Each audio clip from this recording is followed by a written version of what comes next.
0, 1.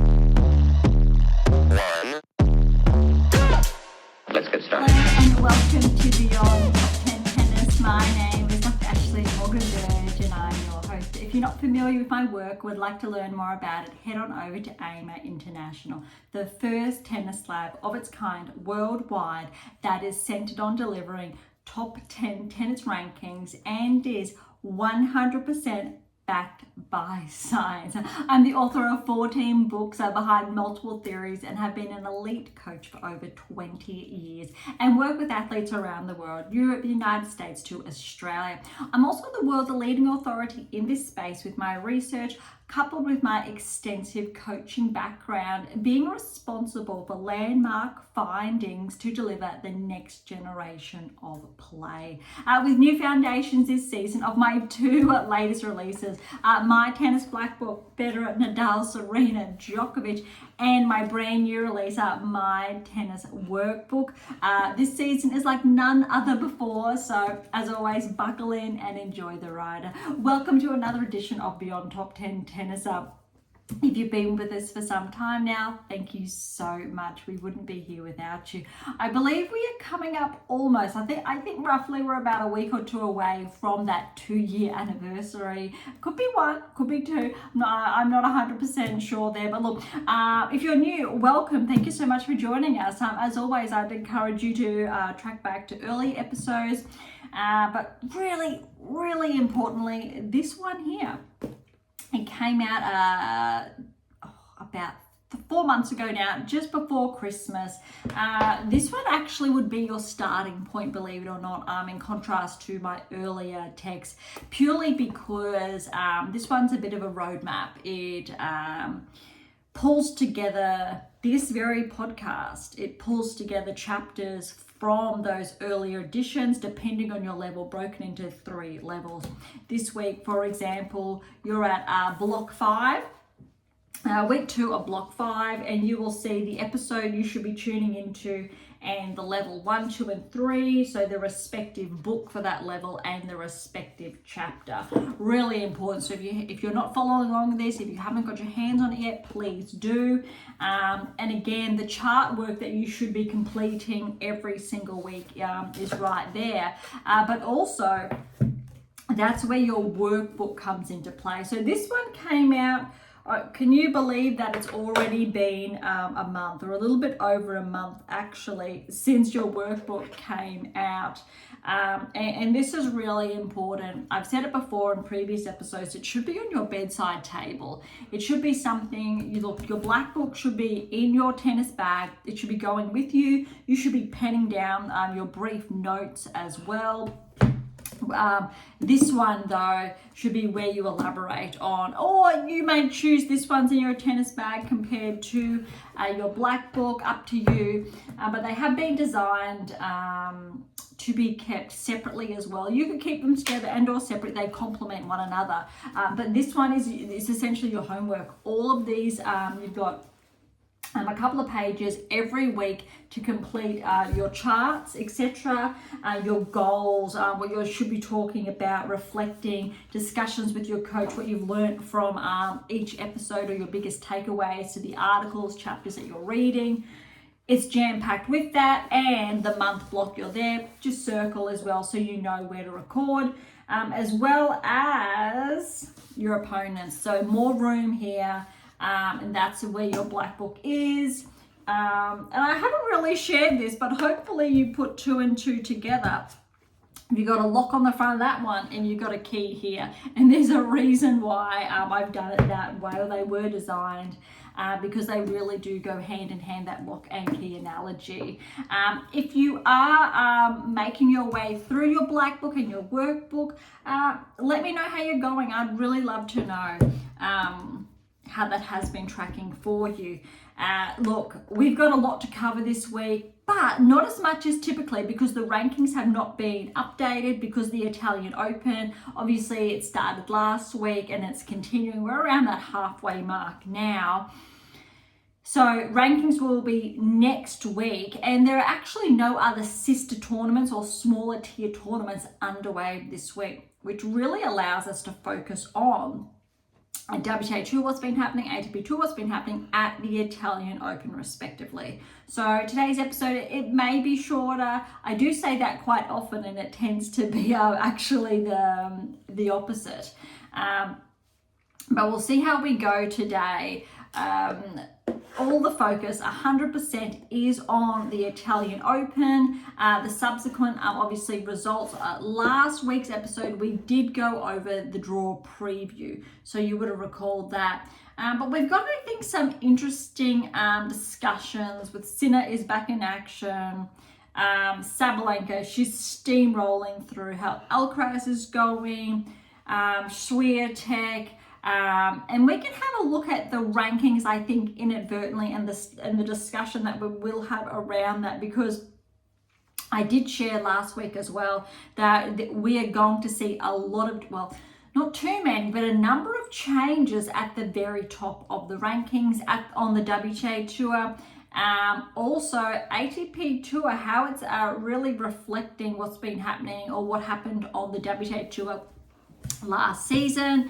And if you're unsure about that, that's your black book as well, because inside your black book, specifically I'll say the final quarter of the topics to go over or recall really touches on last season and key elements, why there were specific changes in the 2024 season, more so on the WTA Tour in contrast to the ATP Tour, and why this season we're going to see that happen, but in a reverse also on the ATP Tour in contrast to the WTA Tour, if that makes sense. And we've already had a couple of new barrier breakers on the ATP Tour this season in contrast to WTA Tour, similar rates, but, and I did again share this in last week's episode, every single player that has become a barrier breaker this season, crossed the threshold into the top 10, I pinpointed them right in here, and that it was going to happen. And that just really, I think, amplifies and shares with you the power of the data, and that tuning into Beyond Top 10 Tennis, following all this work, puts you ahead of the pack, puts you ahead of the game.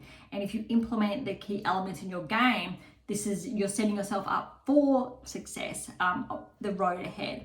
So irrespective if you're ranked inside the top 20 or top 10, we've got data here, obviously, that underpins players who are more likely to progress to the round of 16 at a Grand Slam, semi-finals, win their maiden Grand Slam. And I've said this multiple times previously, why Swiatek was primed to win her first Grand Slam before, and with the data saying that Osaka, why she went on to win that second. Similar Sabalenka, why Rybakina did not or has not yet, that's important, and other players. Alcaraz, why Djokovic also has started to slow down, in a manner of speaking. It's all actually covered in the works, and again, backed by science. And I think it's really important to reiterate, because whilst I do have that extensive coaching background, that's only one side. All of that data, players now need to be able to utilize, implement into their game. It's fundamental. Sure, rewind 5-10 years ago, that was not the case. But it really comes down to key technical elements in a player's game. So the data at AM8 International is very different to, say, the data players use or current coaches use on tour when you're looking at percentages of how an opponent may play. This is exclusively about how you play your game. The 8 keys, you'll see the 7th are there, but that's in my previous release. All those texts are in the background there, but how to develop a top 10 tennis ranking, the power of the 8th key. That was my latest book that came out prior to these two. Really important there, and what we know, that when you implement those 8 keys into your game, the best things happen. Grand Slam wins, replicated success, so multiple Grand Slams, top 10 ranking, the best case scenario. And why we've been able to indicate that, or I've been able to show why certain players have been able to accomplish that, but also why players stop. There's a pause there and they start to regress. So we may get into that today about Swiatek, for example, and Zverev. why he hasn't been able to cross that threshold. All right, so there's a lot, just a very small intro today. Normally I do have, it's a little bit more elaborated, but let's see how we do go today. Again, always starting with WTA Tour, ATP Tour. Let's dive in. Keeping in mind there are going to be a number of buys, but bear with the draw as we do go down. First round today through to the third round we are going to cover. Similar a fortnight ago with Madrid, we'll do 1, 2, 3 when we do have these bigger events kicking off, and then the later rounds after. Today, for example, we do have some round of 16 results that did kick off, for example, on the WTA Tour. So some quarterfinals are underway, but not all of those matches have been completed. So I'm going to hold off on sharing round of 16 results just so we can catch up pace. I can share with you all the round of 16s on both respective tours, opposed to cutting short. All right, so first round through to third round, here we go. Sabalenka with the bye. Potapova upset Yastremska 2-6, 7-6, 8-6 in that tiebreak, 6-3. Look, this was really interesting because Potapova, I think, she's on a bit of a roll, in all fairness. So it's not that much of an upset. But you need to remember, this time last year, Yastremska was ranked inside the top 30. She's had a bit of a regression since the Australian Open this year. Wasn't able to defend those points. Subsequently, there was a big hit purely because 2024 she had some really promising results in Australia. I think it was the quarters or semis, believe it or not. But I think the scoreline really shows going to 3 how close it was, especially that second set. Potapova's also been able to push Sabalenka just a little bit in the past. So I thought this would be a really interesting matchup to gauge how Sabalenka's playing, if she can be pushed, or if she's up the ante, so to speak. All right, Bulta at Pavlyuchenkova. Pavlyuchenkova with the win, 3-3. Quietly rooting for Pavlyuchenkova here, purely because we haven't seen the best of her the last couple of months. She played some really good tennis in Australia. I believe she made the quarterfinals from memory, or round of 16 quarterfinals. Fell, I believe, to Sabalenka. Again, from recollection, I don't have that in front of me. But her ranking, unfortunately, regressed after that. Which is a bit contradictory. So it's really good to see her form coming back. Bulta, look, she was top 30 last year, has a really great run, and her ranking has also taken a hit. So it would have been great for either of these players, but good for Pavlyuchenkova to get some points under her belt. However, I'm not too sure. We'll have a look at the rankings next week to see if that has helped. Purely because I believe she had a good season last year, was firmly inside the top 30.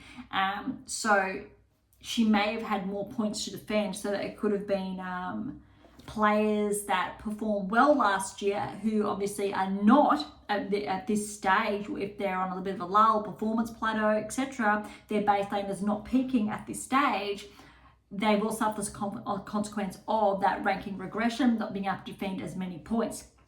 And we're seeing that a lot on both tours respectively.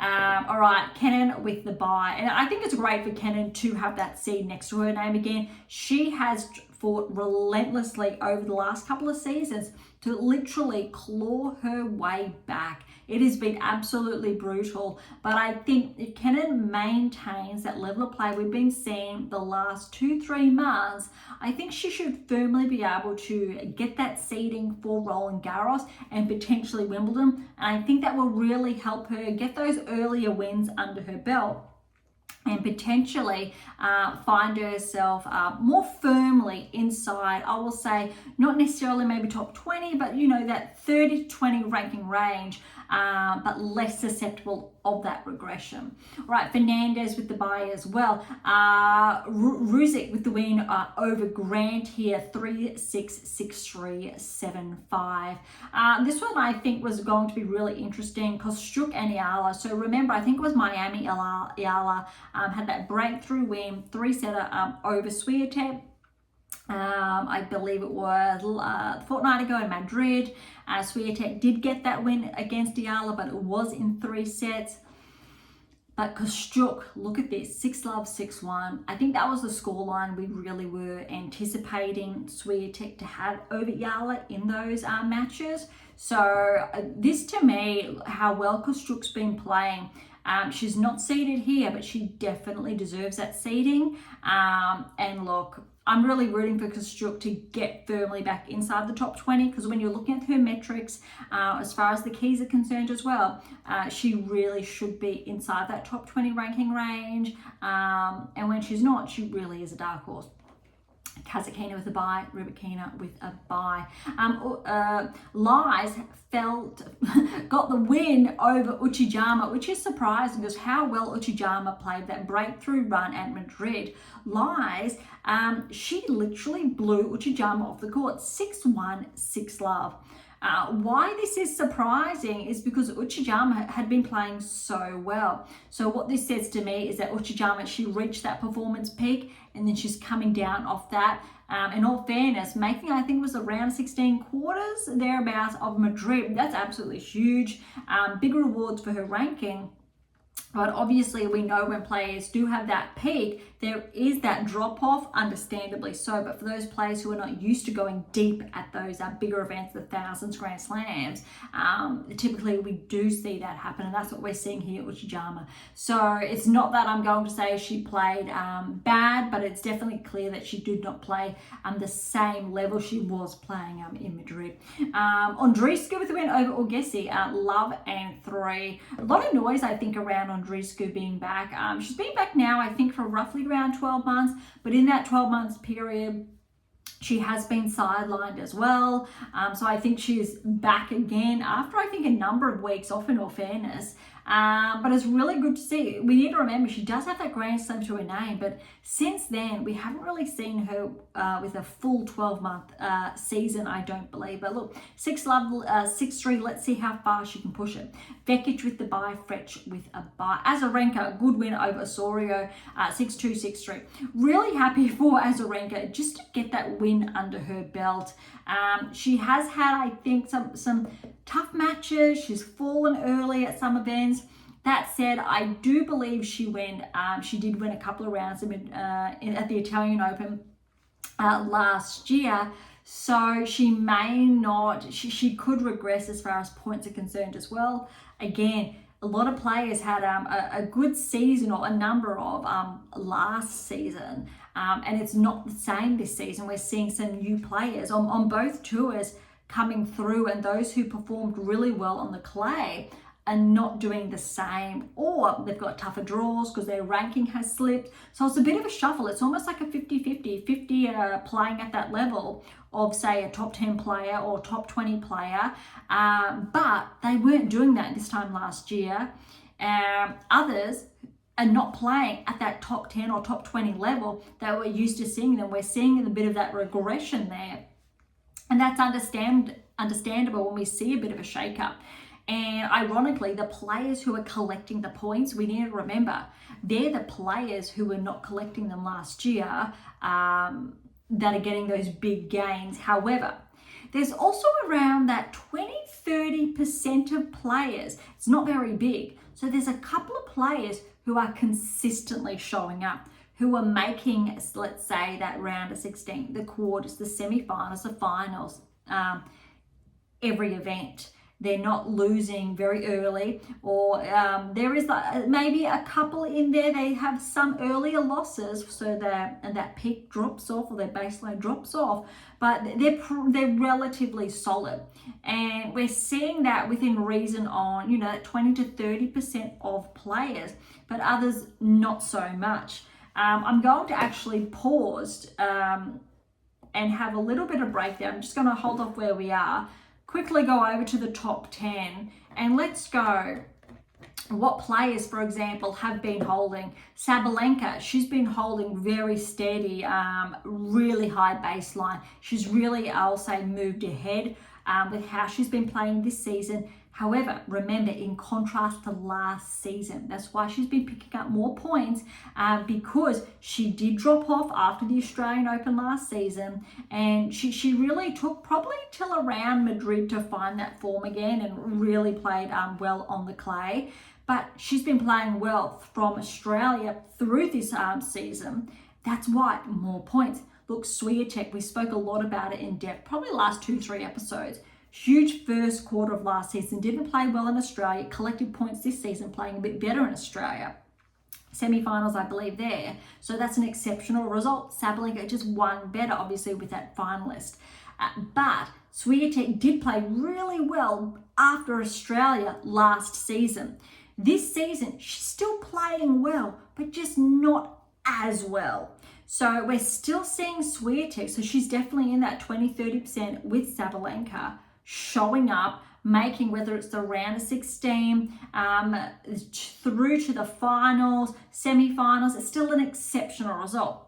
Gauff is the next player, still showing up. Last season, she did not have her best season. Yes, she won the WTA finals, but she was still showing up deep, whether it was the quarters, semi-finals, just wasn't getting over that last hurdle. With, I think, most Swiatek, Sabalenka having the spotlight for the most part, but Gauff was actually still there.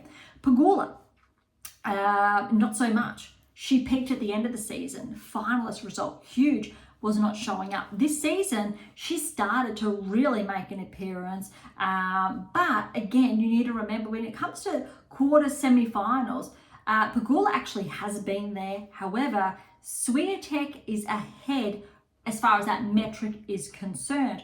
Gauff, I would argue, is actually ahead. She is just behind Sabalenka at this moment in time.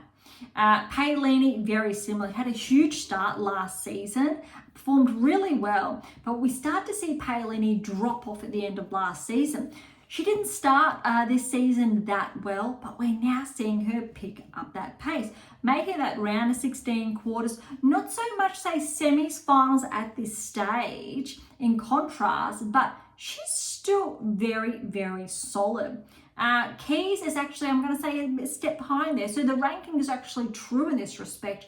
Andreeva, though, probably can be pushed ahead, because even though she's had some earlier losses, she's still been showing up deep. Zheng, that's probably not so much the case. So probably true here. She's got a lot of points she collected at the end of last season. So we may see her ranking drop if she's not able to defend those points, similar to Sabalenka, for example. Swiatek, not as many points to defend in the second part of the season. But Zheng, this is where she got a lot of her points. So that's a really, I think, interesting discussion. She didn't defend her points in Australia, dropped, so her ranking did drop, but she did not have that many points to defend in the first part of the season, because last season she did not play that well after Australia. So this is why we're probably going to see Zheng, if she starts performing, to pick up those points. And so you need to remember, it's because last season it was not there. Navarra played really well last season, became a barrier breaker end of last season, earlier this season. But because she went from, I think, round of 16, quarters, semi-finals at the Grand Slam, picked up a lot of points there. But the pressure's on then at that Grand Slam level to defend. So she actually, I think, has more points in some respect to defend than Zheng, for example. Badosa, very similar, but I don't think she's got that many points to defend. We had a strong, I think, second half of the season. So I'll just focus on those top 10 before I get carried away, just as an example. So the leaders there really are true to the ranking when you're looking at those top three, Sabalenka, Swiatek and Gauff. What we're seeing, though, a lot of pressures on Swiatek not defending her points from last season of how exceptional it really was. But what we need to remember is that she still made, let's say, the semi-finals, I believe, in Madrid. Without spoiling it too much, we know she's not going to defend her title in Rome. She's going to drop a lot of points. She dropped a lot of points last week. Not as many as she's going to drop here. That's a big drop. So we are actually going to see next week Swiatek drop outside of the top 2 for the first time, I think, in the last 3, maybe 4 seasons, which is a bit brutal. But she's been able to hold her own up there. For perspective, I do believe Gauff has been ranked number 2 within that time frame. So she did overtake Sabalenka, I do believe, again, in the last 3 to 4 seasons. So it's not unusual that we're going to see that. And I actually think / hope it's going to be very helpful for Swiatek's psyche, for her, I'll say, mental side of her game, to not have as much pressure. But that's another discussion I will leave to later, because I'm not a big fan of, and I've spoken about this in previous episodes with her team setup, what's been going, purely because even though last season she had a huge season, I'm seeing more of a negative impact on her game this season, with that slight, I'm not going to say the restructure of her team, because there's only that new coach addition. So I don't think that is the issue. I think it is the remaining, or one of the remaining members of that team, primarily the psychologist on her team.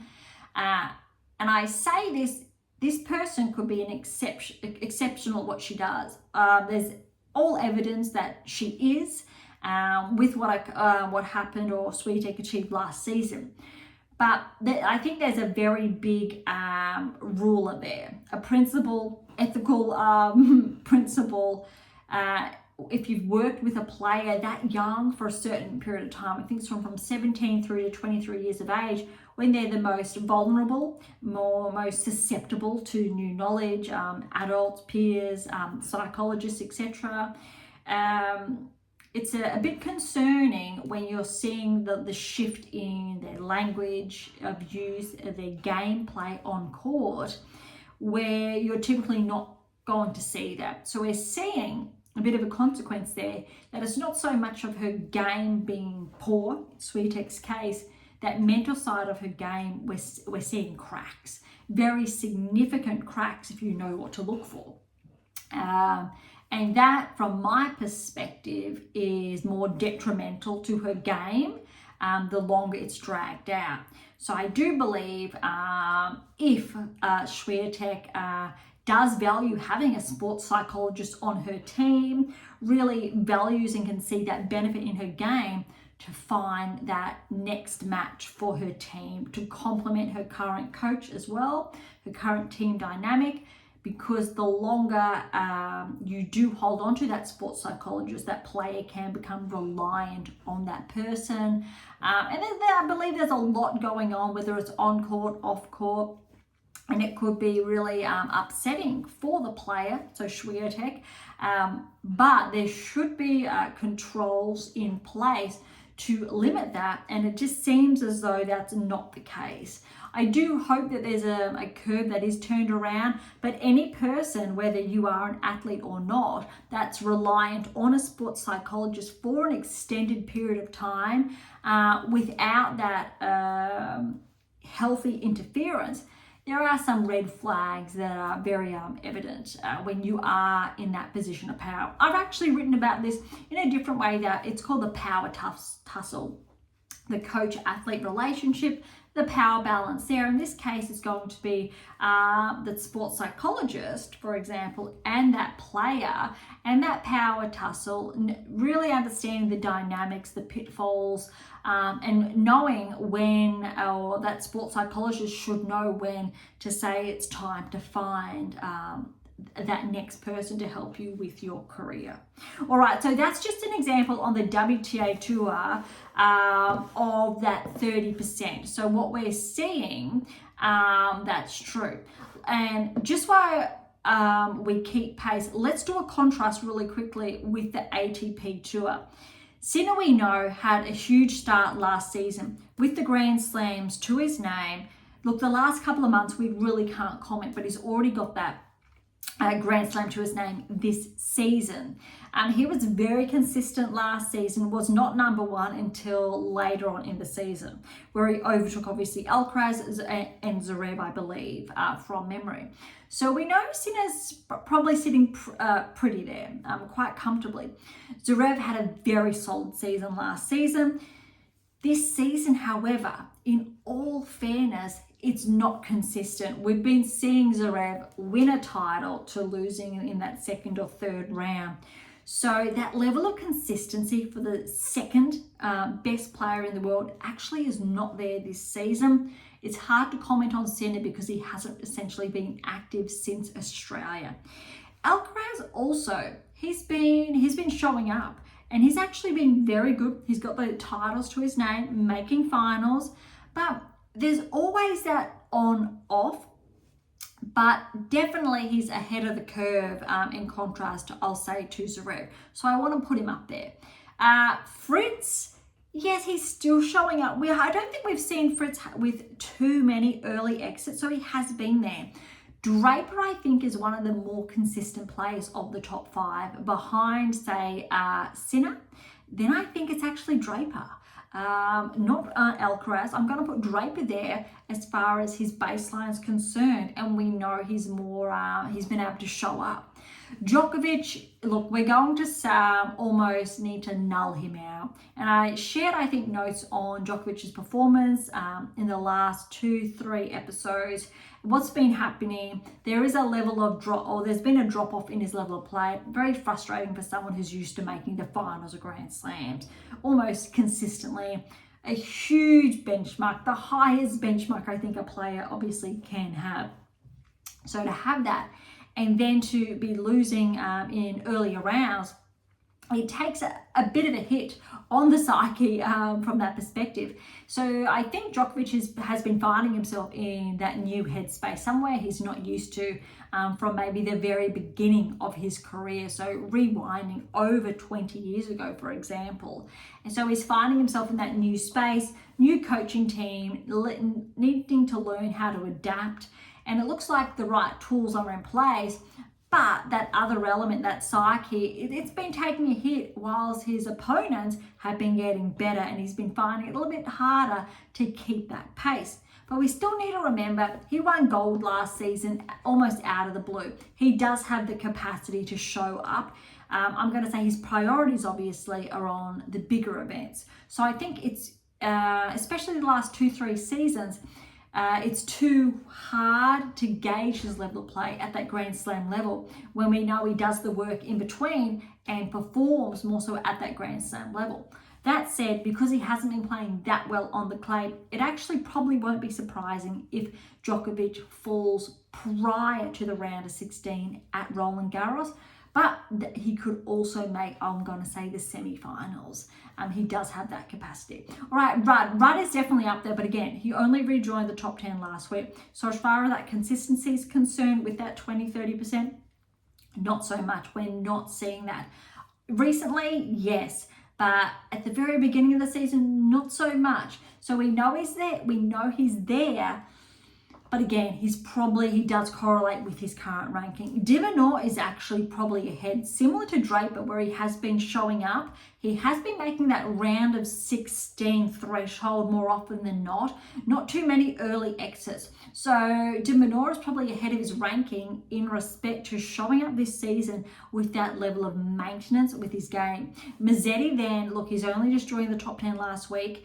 But he's also one of those players we're finding that has that level of consistency. We're starting to see similar to De Minaur, although I'm going to keep De Minaur ahead of Mazzetti purely because Alex has been in the top 10 for the best part of the last 1.5 seasons. Mazzetti's fresh.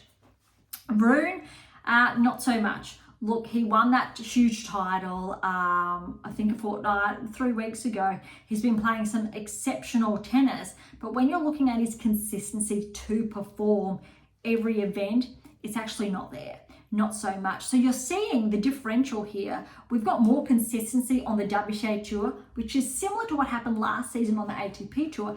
ATP Tour, we do not have the same level of consistency. Alex is there, Draper is there, and then I'm actually going to put Sinner there as far as that consistency of performance. Alcaraz is in that mix as well, but we want to see more of it. And I actually think Sinner, if he's coming back and playing good, when we're seeing those players consistently making, the quarters, semis to finals, that's a good thing. Like we're seeing, for the most part, Sabalenka, Swiatek, Gauff. Paolini, I really want to put in that mix as well. Key somewhat Pegula, so top up Andreeva. We're seeing more of that. So the 8% are relatively true here, not so much on the ATP Tour. All right, so that was a little bit longer than anticipated. Let's head back to the Italian Open Rome. We are still first round, maybe a quarter of the way through, so let's kick off. But I hope that deep dive there as far as the rankings are concerned, how players are performing at this stage, why some players are taking a rankings hit, others not so much, that level of maintenance, to better explain why we're seeing some players progress in Rome, others not so much. Some may have an early exit when, again, we're looking at periodization. If they've done too much this season, but they need a breather, but also weighing up the points from last season and why some are going to suffer bigger consequences than others. Keeping in mind, if you're at such a peak baseline for over 12 months, there's a drop that's going to come. And if that drop coincides with 1,000 events, Grand Slam, you're going to take a hit as far as those rankings are concerned. And hope that you do the right thing, you take that time off, you do the work in between to bounce back up, pick up that baseline. So let's say the second half of the season where you may not have points to defend, you really run at home and finish the year strong. And this is why it's an interesting part of the season, because we are going to see that mix, the drops and the highs, but let's see how that tailwind goes in about the 3-4 month period when we go, okay, what's happening now? All right, here we go. Siniakova has fallen to Danilovic. So Danilovic with a very good first round win here, 3-6, 6-4, 6-4. We have noted previously Danilovic as one to watch, especially this season. Zeng with a bye, Gauff with a bye. Mboko over Zucchini, 2-3. Mboko, I believe, is one of the up-and-coming players, so she is one to watch. Sakari over Berge. Berge did have to retire after the first set. 6-2 to Sakari first set, but really happy for Sakari to get those points under her belt. That said, I do believe still Sakari's got a number of points to defend. It's not until maybe the second half of the season, not as many points, where I think she'll start collecting more points to her name, and we'll see that ranking hopefully shift back inside the top 50. Lynette with a bye. Teichmann with a bye. Raducanu, very good win over Joint.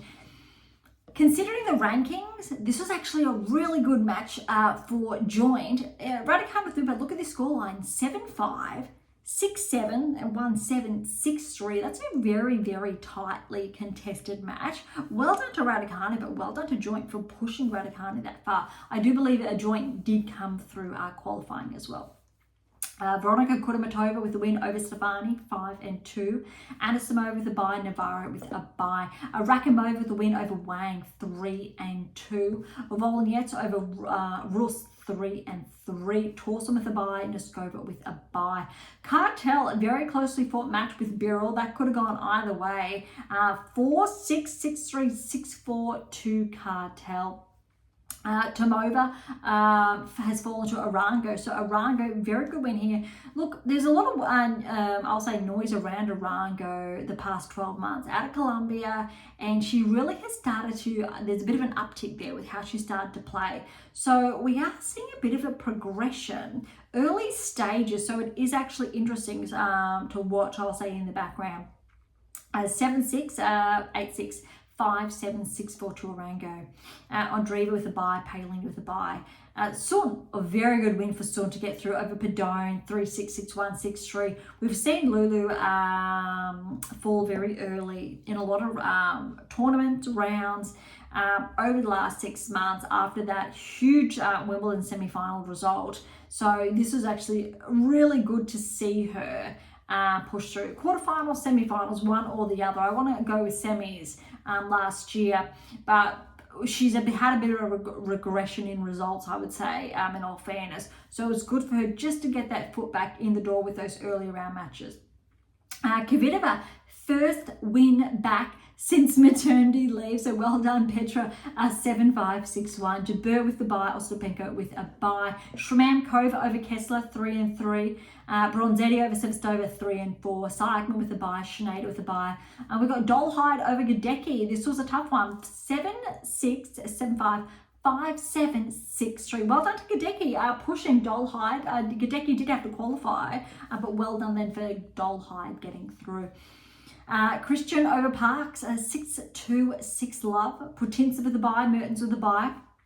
And then we've got Lamens over Zarazua, 6-1, 1-6, 6-1. Kruger over Bondar, 4-6, 6-2, 6-1. Pagula with a bye, Keys with a bye. Gracheva over Toplanovic, 3-4. Stearns over Branchiaro, 3-2. Kalinskaya with a bye. Haddad Maia with a bye. Buskova over Sheriff, 2-5. Look, Sheriff has been tracking. Last season started to really show up. She's taken a bit of a ranking hit in the past week or fortnight. That said, I think that just goes to show that that's why she was starting to track last season, but still well done to Buskova for the win there. Look at this one, Osaka over Irani, 2-3. Well done to Naomi, coming off that title a little over a week ago. Gulbek with a bye and Svitolina with a bye. Was this Mediera over Lead? This one was a tight one. 6-3, 5-7, 7-6, 10-3 in that third. Baptiste over Blinkova, 7-6. That was 9-7, 6-4. Sampson over with the bye. Collins with the bye. Kudermetova got the win. So Polonina Kudermetova over Rus, 7-6. That was 12-10, that tie break. 4-6, 2-6.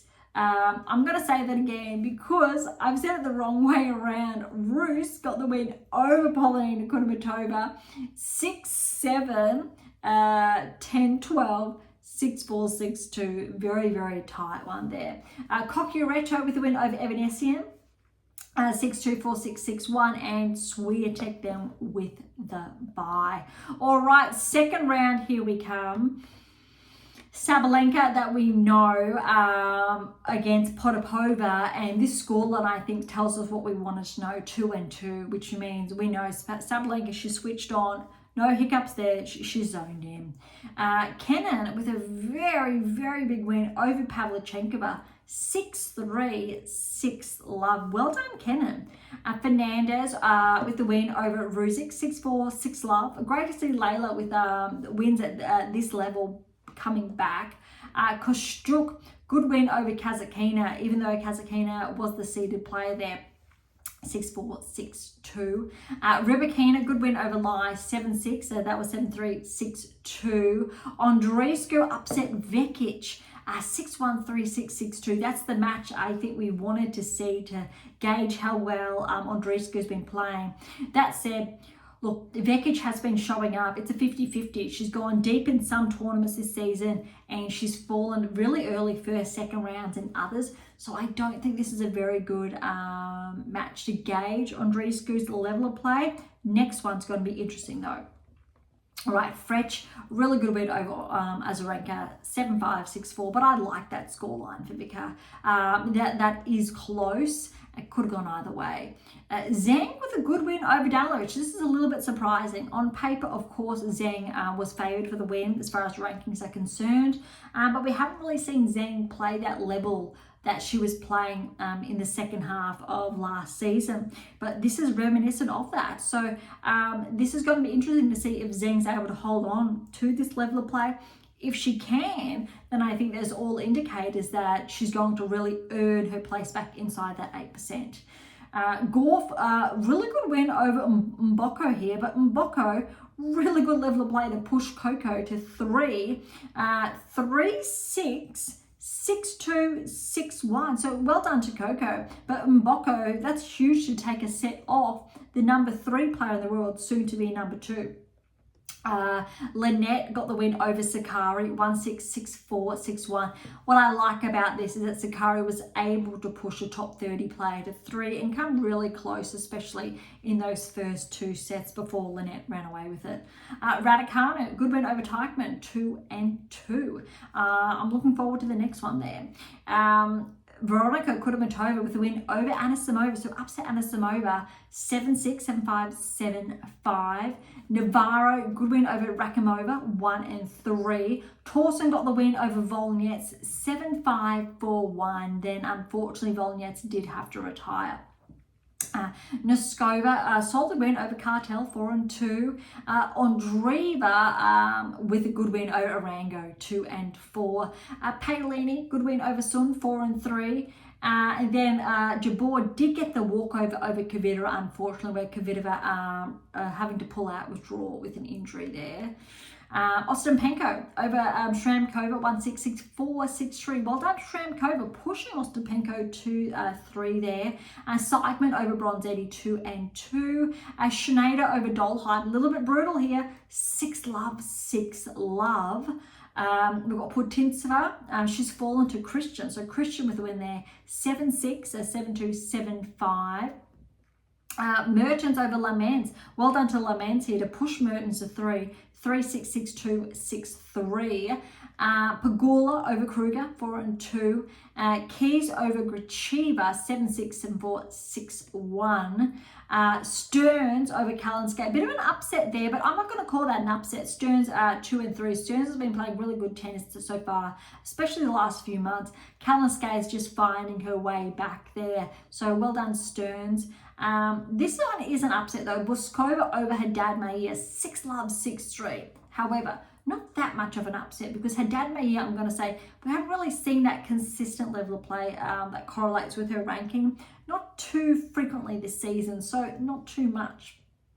Osaka, very good win over Gulbek, 2-6, 7-5, 6-1.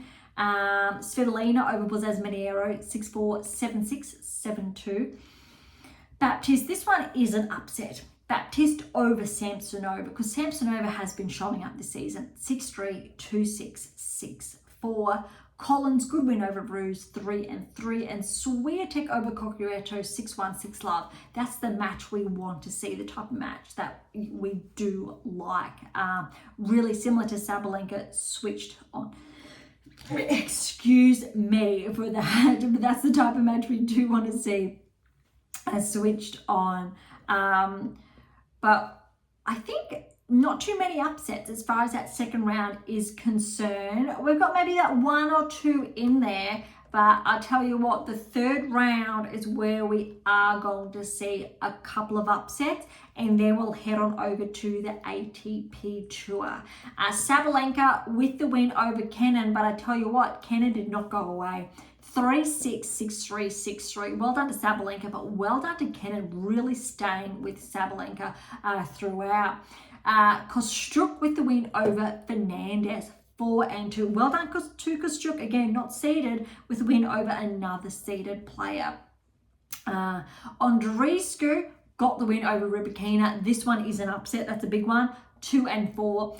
Only a few weeks ago, I think it was like 2 weeks ago now, that Rybakina was bumped outside of the top 10. This is starting to correlate, and why I was sharing in early episodes why Rybakina was susceptible to regressing outside. So we haven't really seen that progression, and we see that when a player potentially is more reliant on their former coach. We see that coaching change, etc., which we know Rybakina has been through, similar to Swiatek, for example, but I'm going to say her sports psychologist, not that coach. So when there are those changes or that over-reliance in a person, and it's not really leveling up their game, we still see that regression. Unfortunately, that's the case with Rybakina, and I think not so much as far as the coach is concerned, more of that we are seeing that unfortunately with Swiatek. So, and there's a bit of that susceptibility on the women's tour in contrast to the men's tour for specific reasons. So it is a bit unfortunate to see that it's not being corrected. I'd love to see the WTA have a bit of a policy there that looks after players in that respect, monitors that, or all persons in the team. I'm still on the ATP tour for that to be done as well. So players are not specifically just left up to their own it's not so much their choices, but to make sure that they're being looked after as a whole, that those people in power are not taking advantage of certain vulnerabilities or susceptibilities of that player. Okay, Zheng with a very good win over Frech. This surprised me somewhat, even though on paper Zheng's down there, but Frech has been playing some good tennis this season. Not so much Zheng, but we're seeing more of that consistency coming through in Zheng, which is really good to see. 3 and 2, that she is so much so starting to correlate with her ranking. Gorf, really good win over Lynette after that 3-set over Mboko, 7-5, 6-3. That was close though nonetheless. Raducanu, huge win I'm going to say over Kudermetova. Even though they ranked similarly in the rankings, this one was really good. 5-7, then 6-love, 6-1. I love to see that from Raducanu. I'm curious to see how her next match goes because she's starting to play some really good tennis.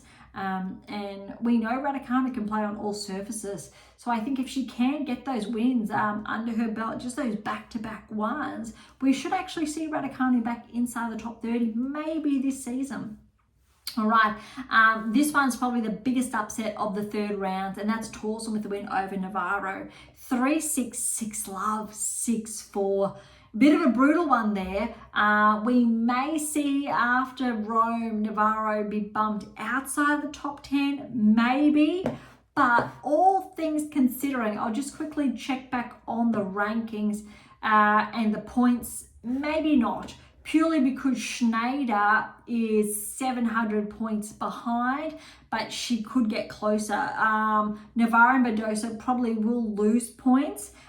Schneider will gain points. So it could be really, really close there. So I'm going to leave that as a maybe. We could actually see Schneider, depending on how far Schneider does go, she could bump inside the top 10, become a barrier breaker inside the next. I'm going to say 2 weeks before the French Open. That's big news, but also Schneider is one of those players that I have said on multiple occasions is ready to become a barrier breaker.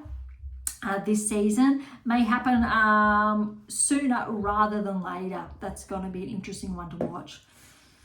All right, finishing off the last half, I think, of the third round results, we've got Andreeva with a good win over Noskova there, 6-1, 7-5. Very solid win for Andreeva. Noskova's been playing some good tennis, but well done to Mirror. Paolini, huge win over De Boer. Even though the difference in the rankings, we know how well De Boer can play on the clay. Paolini, 4 and 3. She has to be the favourite in this half now. Ostapenko with the win over Seigman. It was, however, a walkover. Schneider, big win over Christian, 3 and 3. So we're already seeing Schneider progress past, for example, Navarro and Badosa, who are just ahead of her, directly ahead of her in the rankings. And obviously Rybakina is there too. Mertens has upset Pegula, 5 and 1. Another example of that level of consistency we're seeing. Sometimes Pegula does push through, other times not so much. And keep in mind, Mertens is nonetheless a very solid player. Another upset here, big one, is Stearns with the win over Keys. 2-6, 6-2, 7-6, 10-3 in that tiebreak. That is very solid for Payton. Well done. Keys may drop a couple of points there because we know she can play well on the clay. So that's going to be interesting. But still, that's a really good win. But still, it did go to 3. That was neck and neck, especially going down in a tiebreak in the third. Last couple, we've got Osaka getting over Buskova 4-6, 6-3, 6-3. This is really good for Naomi, coming off a title from just over a week ago, keeping that trajectory in Rome. It's really good to see, making her first, I think, round of 16 at a 1,000 event in probably 2 years or more. That's really great to see. Next we've got Svitolina, good win over Baptiste. Again, she's following that form. She's been playing some huge tennis as well. 6-4, 3-6, 6-4. And then the biggest, I'm going to say, upset of the third round, Collins with the win over Swiatek, 6-1, 6-5. However, put this into perspective, and even though I've said probably enough on this topic, but I can keep going, is we know the Collins-Swiatek, it's a bit of a head game match, similar to when Swiatek does play Ostapenko. We know Collins has almost got wins, big wins over Swiatek previously, but has also got good big wins over Swiatek in the past. And we know that I think the head game there that those people can play does affect Swiatek. So the likes of Collins and Ostapenko kind of get into Swiatek's head in some way when they're playing and get that edge. And what that tells me is that Swiatek's mental game, how she focuses, she's letting them influence or impact her game rather than completely blocking them out or using that energy or redirecting that energy or those attitudes. But the likes of Collins, Ostapenko, they get the better of her similar styles of play, I'd say, and that attitude they exude, and they impact, they disrupt Swiatek's game. And that's something, again, a sports psychologist should be working with Swiatek on, that she should be able to overcome. We shouldn't be seeing at this level those type of results impact a player of her caliber.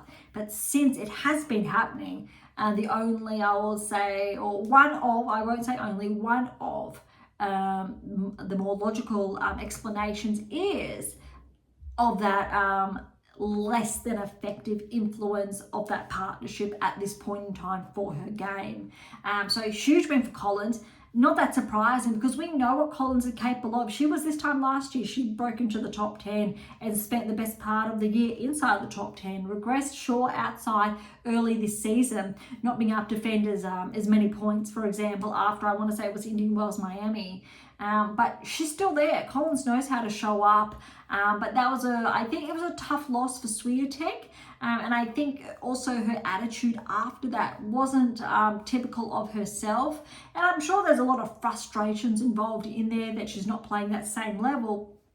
But I also think her team needs to take responsibility for what's been happening on court with her game.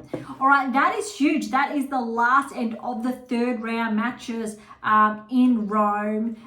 So just to share the preview of what's to come, we do have round of 16s, but I'm going to hold back from sharing them. The lineup, we've got Sabalenka will play Kostyuk. Zheng will play Andreescu. Gorf's going to play Raducanu. Andreeva will play Torsen. Paolini will play Ostapenko. Schneider's going to play Mertens. Stearns will play Osaka. And Svitolina will play Collins. Breaking that down, you need to say that Paolini is definitely the favourite in her half of the draw. However, both Osaka and Svitolina are coming off titles in the past couple of weeks. The top half of the draw, look, Andreeva's there, Gorf's there, Zheng, Sabalenka, Kostyuk. Look, you need to favour Sabalenka, but you know what? I actually think Gorf, you need to give her a shot.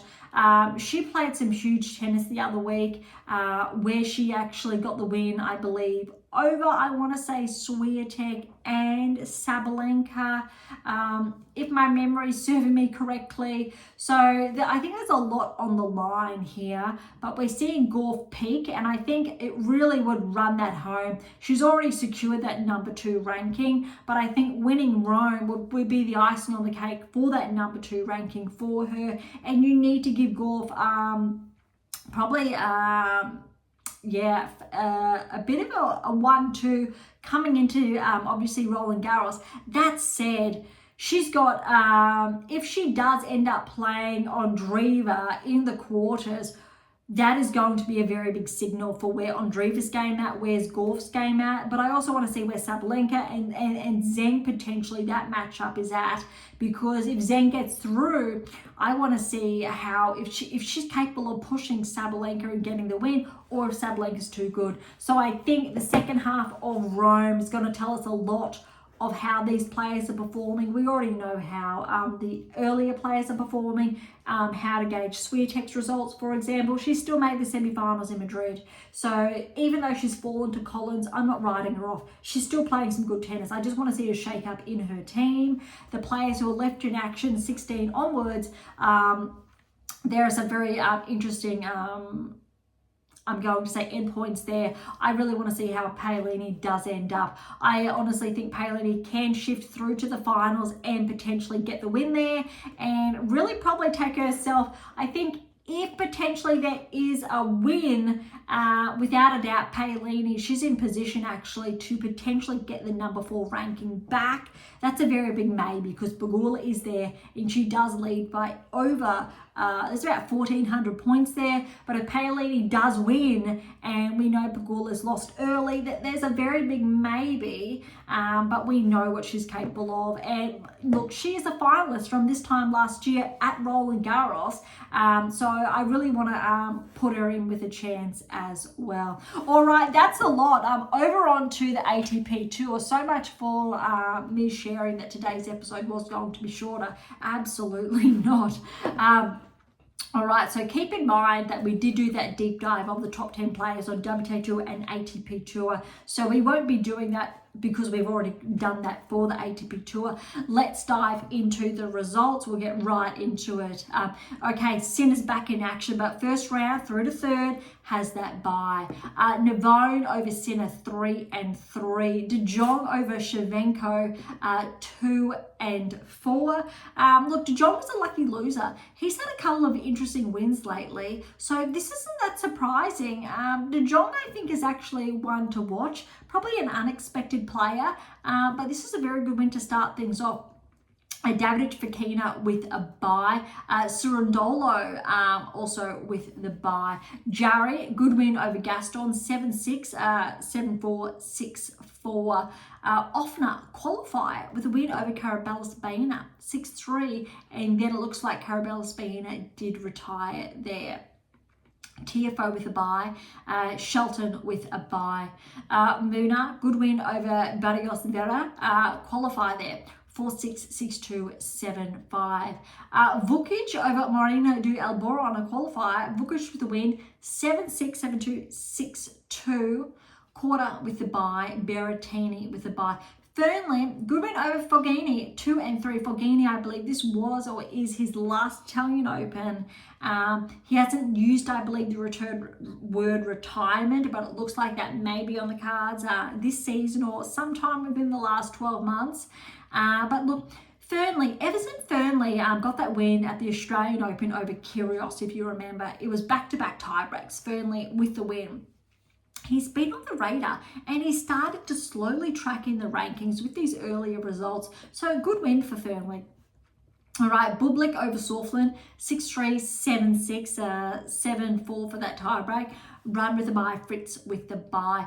Look, Giron over Diallo. Remember, it was last week Diallo had that sensational run in Madrid, but Giron cut that short straight away. That was a 3-6, 6-3, 6-4 win for Giron. Martinez over Bellucci, 4-2. Hercax with the bye, Menzik with the bye. Gigante's a wild card, and he had Rinderknech first round, back-to-back tie-breaks for Gigante for the win, and both tie-breaks were 4-4. This one's, I'm going to call it a bit of an upset. Marizan over Fonseca. Even though Fonseca's not seeded, we know he's that up-and-coming player, and he's took some, I'm just going to say scalps already this season. But Morazan with the win, 6-3, 7-6, 7-4 for the tiebreak. Rublev with the bye. Paul with the bye. Bautista, a good win over Analdi. Actually, that's a very big upset. 6-4, 6-3 to Bautista, a good. Analdi, he's been playing some good tennis. I believe Analdi was the player from memory, or one, he's taken out Djokovic, I want to say recently, but I know that list has been growing. But that's actually a bit surprising, but very good win for Bautista Agut, former top 10 player, probably going back 5-6 seasons ago now. Could be a bit longer. All right, Lerner Teen. I think there's a bit of a revenge here over Opelka, because I feel like these two have played previously and Opelka got the win. But Teen with the win here, 6-4, 7-6. Check out this tiebreak score, 13-11. Wow, well done, Teen. All right, Bakak with the bye. Delian is a lucky loser and got the bye. I'm not too sure what player has withdrawn here. None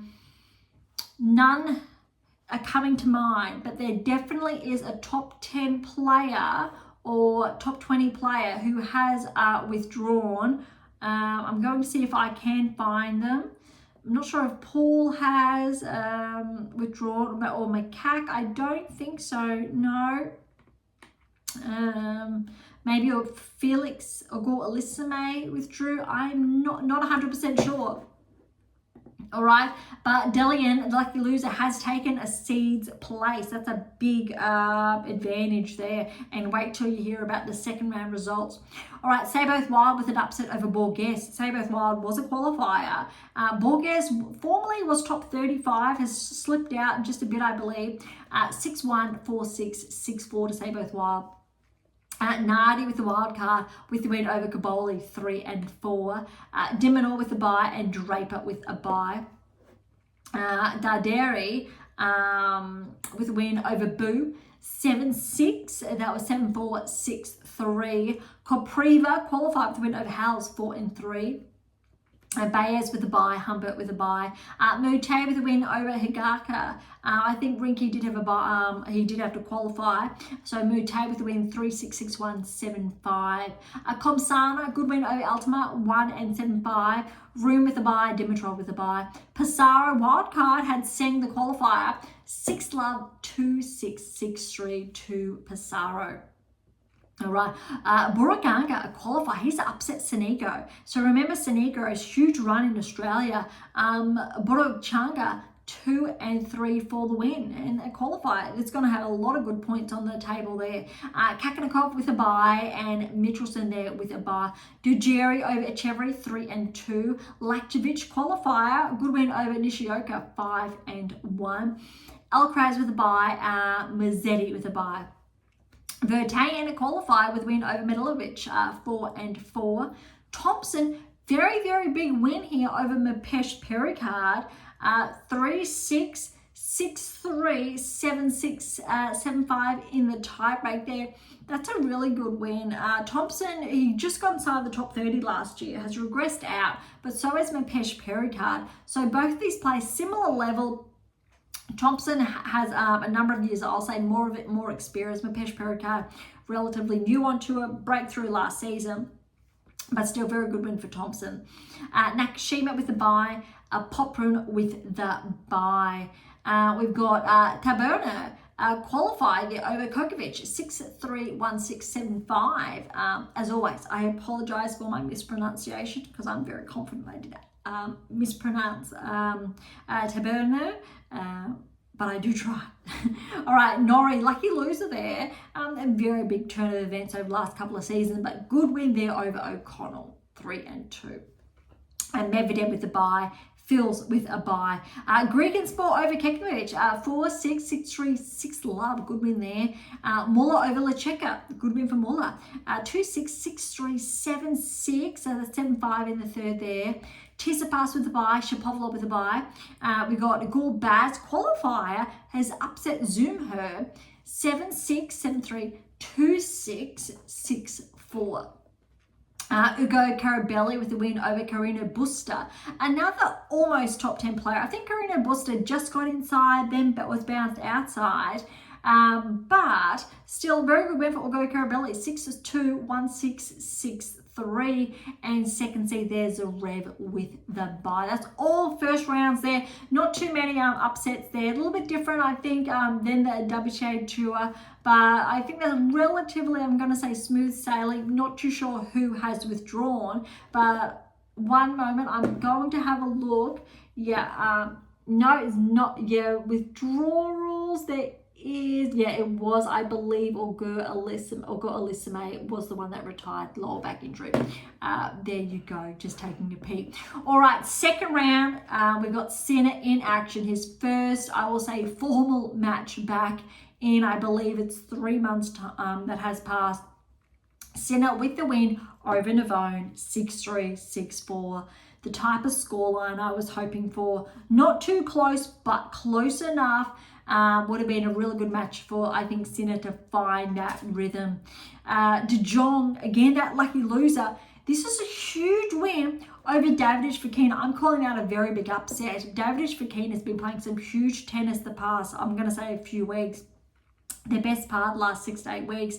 And De Jong being a lucky loser. 6-love, 6-2 over Davidovich Fokina. That's a huge win for De Jong. Well done. Surilundo over Jarry. 7-6, 7-4, 6-3. Off another qualifier.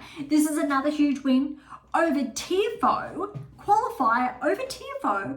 6-2. 6-7, so 2-7, 6-3. That's a very big win for Offner there. Huge.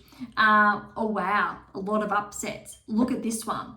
Muna has upset Shelton 6-2, 6-1.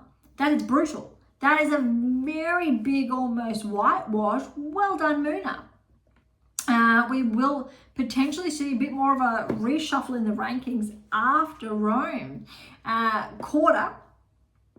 Good win over Vukic, 3-4. Berrettini, solid win over Thurnley, 6-4, 7-6, 7-love in that tie break. Rudd, good win over Bobleg. This one was tight, 6-4, 4-6, 6-3. Fritz, wow, look at this. Garon has upset Fritz, 2 tie breaks, and 7-4 and 7-3 respectively. So we are seeing the seeds fall in Rome. This is big news. Hercax, good win over Martinez, 6-1, 7-5, my apologies. Menzik with a good win over Gigante, the wild card, 7-6, that was 7-4, 7-5. Another seeds going. Marizan with the win over Rublev, 7-5, 4-6, 6-3. We need to remember Rublev was bounced out of the top 10 a fortnight ago. So he is the 16th seed, no longer inside the top 10, but he is going to lose a couple of points, I do believe, here as well. So well done to Marizan. Paul has gotten through over Bautista, 6-1, 6-4. This has opened up, I think, the draw for him now. Macaque, good win over Teen, 4-4. Look at this. Dalian, the lucky loser who took Alyssime's place, he's got a second round win here over Sabo Wild, the qualifier, 4-6, 6-3, 6-4. That is huge for Dalian. That's a really good win. He's gonna collect the points. Debonor, good win over Nardi, the wild card, 4-5, so 6-4, 7-5. Draper, clean win over Darderis, 1-4. Kopriva, he's upset the 32nd seed in Baez. Kopriva is a qualifier, 3-6, 6-4, 6-4. Mutase upset Humbert, the 21st seed, 6-4, 4-love. Humbert looks like he's had to retire there. Rune has got a win over Comisana, 3-6, 6-3, 6-4. Passaro, the wild card, he's upset another seed's gone, Dimitrov, a 7-5, 6-3. This is a lot of seeds gone. A lot of, I'll say, top 15, top 20 seeds out. Kakanakov, he is the 23rd seed with the win over Burakaga, the qualifier, 6-4, 5-7, 6-1. Dejeri over Mitchelson, 6-love, 6-3. Alcaraz with the win over Lachovic, 6-3, 6-3. Then we've got Mazzetti with the win over Vertainen, 3-2. Nakashima got a walkover against Thompson. He's had to withdraw. I'll see if it does tell us why Thompson had to withdraw. No, I don't think it's, no, so it hasn't going to tell us there why Thompson had to withdraw. I tried. All right, Popyrin, good win over Tabata, 6-1, 7-6 to 7-4. Haven't really seen Popyrin collect that many wins in recent events, so good to see Popyrin get this early win here. There goes my pen. Medvedev with a win over Norrie there, so good win for Medvedev, 6-4, 6-2. Phil's good win over Greekensport, 2-2. Tsitsipas, good win over Muller, 6-2, 7-6, and that's 7-3 for the tie-break. Gorbaz, the qualifier, he's upset the 27 seed Shapovalov, 3-4. Zverev, my apologies, good win over Ugo Carabelli, 2-1. A lot of upsets there. But third rounds actually just wrapped up this morning Australian time. So we are based in Australia for those who are unaware. And that's why round of 16s have been completed, I believe, or they have been for the WTA Tour. But we're holding back on that to keep in line with the ATP Tour. Because again, those third rounds really just finalized earlier today. So we do have their round of 16s will get underway tomorrow or later tonight, tomorrow. So that way we can share next week round of 16 on both tours onwards. All right, third round, here we come. Sinner. Good win over De Jong, 4-2. So this is his second match back playing, I'm going to say, like he never left. And that's a really good sign. Given the team behind him, it's not that surprising. But it's really nice to see. Surilundo over Offner, 2-4. Look, Surilundo, he's been playing some really good tennis lately. Very underrated, I think. It's really just blipped up on the radar the last, I'm going to say 2-3 months, with his ranking as well inside the top 20. So this is actually going to be a test, I think, because Sinner has him next in the round of 16. All right, Muna, he's upset another seed quarter, 4-2. And Rudd has gotten through over Berrettini, 7-5, 2-love. So Berrettini did have to retire. But Rudd will have a tough, I think, match against Muna there because he's been playing really well. All right, Hurkacz. I think this is a really good win for Hurkacz over Garon. 6-3, 1-6, 6-1. Great to see Hurkacz into the round of 16 again. Menzik with the win over Marazan, 6-4, 7-6, 7-2. So the two of them, Menzik and Hurkacz, will play in the round of 16. Paul. Tough win over Macaque, but really good win there. 6-3, 6-7, 5-7, 6-4. Dimonor with the win over the Delhi and the lucky loser there, 4-4. I think that's the only match there, round of 16 with Dimonor and Paul, where we're actually going to see players, one inside the top 10, one just outside the top 10, face off against each other. I think there's one other. Oh no, there's two more, but that just goes to show how open Rome has become with only 3 of the round of 16s with, I will say, the anticipated players. Okay, Draper, good win over Kopriva, 4-3. Mute has upset Rune, 7-5, 5-7, 7-6, 7-4, and this is really just, even though this match was so close, that's an example of what I was sharing 40 minutes ago-ish now of the top 10 and why Rune's not in that 20-30%. Even though the players I mentioned that were and those that were not, that doesn't mean that's concrete. These players can turn that around. It's just at this point in time. And the misconceptions around a player not winning or not making the finals. But if a player is still making the semi-finals, quarterfinals, that's really good, especially when you've got other top 10 players making the round of 16, second round, third round consistently. You go, well, if a player's making the quarters or the semis more frequently than not, that is a really healthy metric. In contrast to these players that have multiple first, second round exits. And in this case, it's a third round, but it's a very big drop for Rune, his high from a few weeks ago with that 1,000 title. But it also could be Rune, he peaked slightly dropping. Now we need to see if he can peak again in time for the French.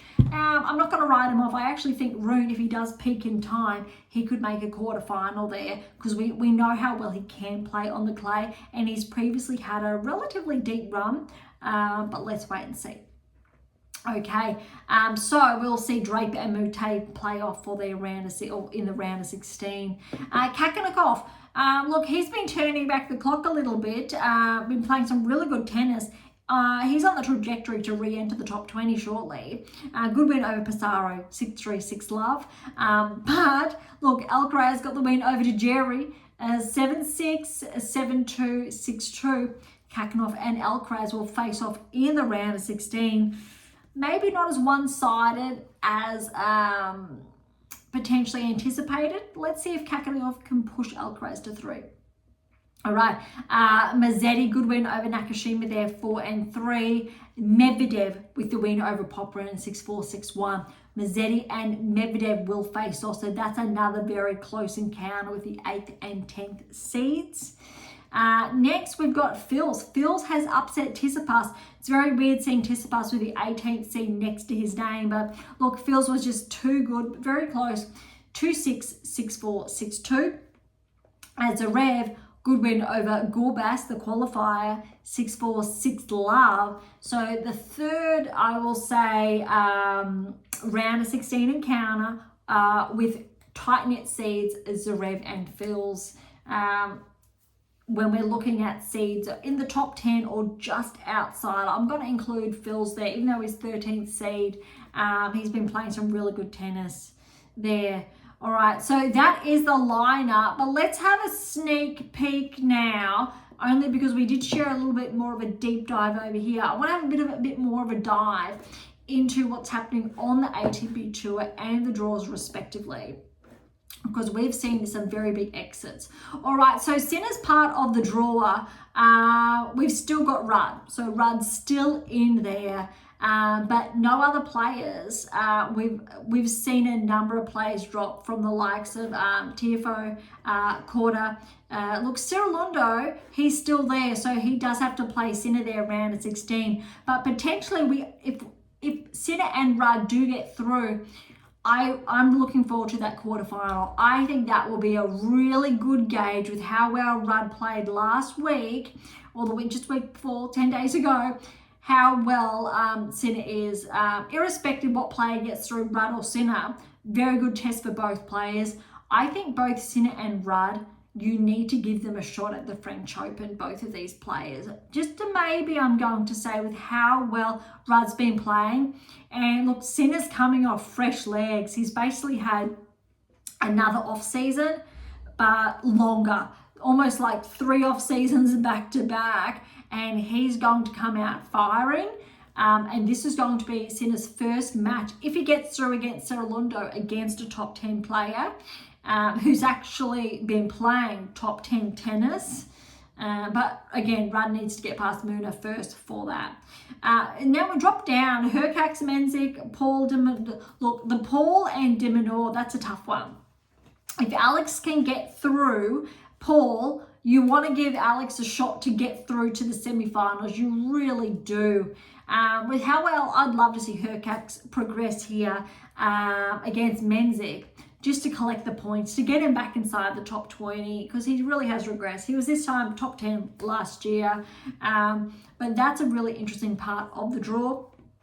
Bottom half, look, I'm not too sure if Draper is stoppable. However, Draper and Alcaraz both get through respectively. They are on a collision course for the quarterfinals, and I think that's a really good measure for both players, how well Draper plays against Alcaraz, how well Alcaraz plays against Draper, and I think that will be a very good gauge for Roland Garros, both players respectively.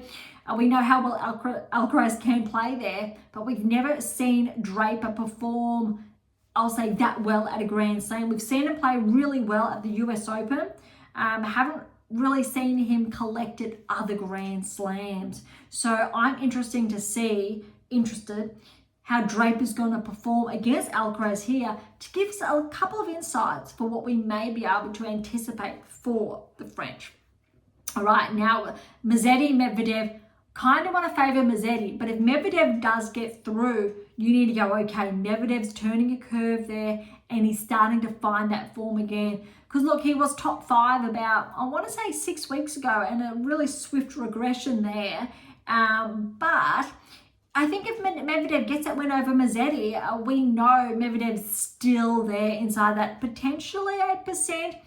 If Mazzetti does fall, he's just entered the top 10. So we can put him in that maybe not top 10. But if Mazzetti gets through, I think he might more firmly solidify his place inside the top 10. Although the opponent that ways will be Zverev or Fils. Both players are playing really good tennis. I want to give Fils a chance of getting the win over Zverev. If Zverev gets that win over Fils, you know Zverev's found that form again that he's kind of been a bit inconsistent with the last 3 months with Sinner absent. So it's a very big, tough one. But we know how well Zverev played in Australia, for example. Let's see if he can find that form again. Maybe if he finds the form here and he collects the title, I really want to put him in a position to make the finals of the French. Just maybe make the finals there and get that win. Although it's really hard because as far as the data is concerned, Zverev's had some wins, but some early losses. It's almost a 50-50. It's not, say, an 80-20 or 90-10. So it's a tough call there, but Fils is starting to track. So again, similar to the WTA Tour, these lineups are going to tell us a lot. Leading into the French, which we need to remember is only, it's a fortnight away. Actually, it's a little bit less. We've got 10, 12 days, oh my gosh, until the French starts to kick off. And I can't believe the second Grand Slam of the season it's almost here. And I think it actually is going to coincide roughly thereabouts with our 2-year anniversary. I think it's actually somewhere between this week and next week, but I'm going to pretend, and you didn't hear it, that it's next week, but you can rewind to the dates and have a look if you are curious.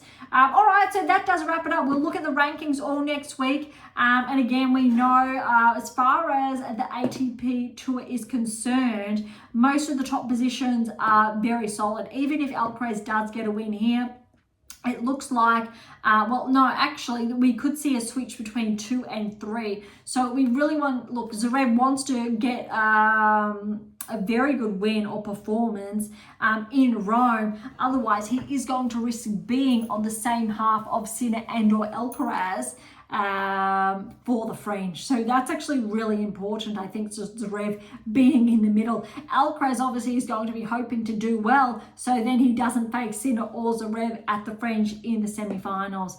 As far as drops, we actually might see Draper up to 4 over Fritz, and that's a big call. Djokovic may lose some points there. Rudd may get switch there. Alex may as well. So we actually could see Djokovic drop back to 8 in the world. It's a maybe. This is a maybe what could be happening next week. Alex should remain steady, I think, and Mazzetti and Rune may drop because, yeah, if Medvedev and Paul perform well, we could see Rune back out, but we could see Medvedev back in. Look, if Paul actually wins, for example, or Medvedev, then we may see both Rune and Mazzetti bumped out if Medvedev and Paul do perform well. Since Shelton has lost early, that's going to be, he will regress. And since Fils is still in action, we actually might see Fils bump up to 12 in the world, 13, maybe 12 in the world. And he will be primed to become a barrier breaker, I think maybe after the French Open. So that is definitely one to watch. And we did share those insights on the WTA Tour. Not too many changes. Paolini may be bumped up. Ondreva, Zheng. We still have, as far as the WTA Tour is concerned, we've got Sabalenka, Gauff, Paolini, Ondreva, Zheng, still all in action. So 50% there. On the ATP Tour, we've got Sinner, Zverev, Alcaraz, Draper, Rudd, oh, here we go, de Minaur and Mazzetti actually still in action. I'm going to check that I've just shared with you the third round and not the round of 16, so I've kept in line there. So I'm just going to rewind what's in happen. Yes, so we've got Sabalenka there, Zeng, Gauff, Andreeva, Paolini.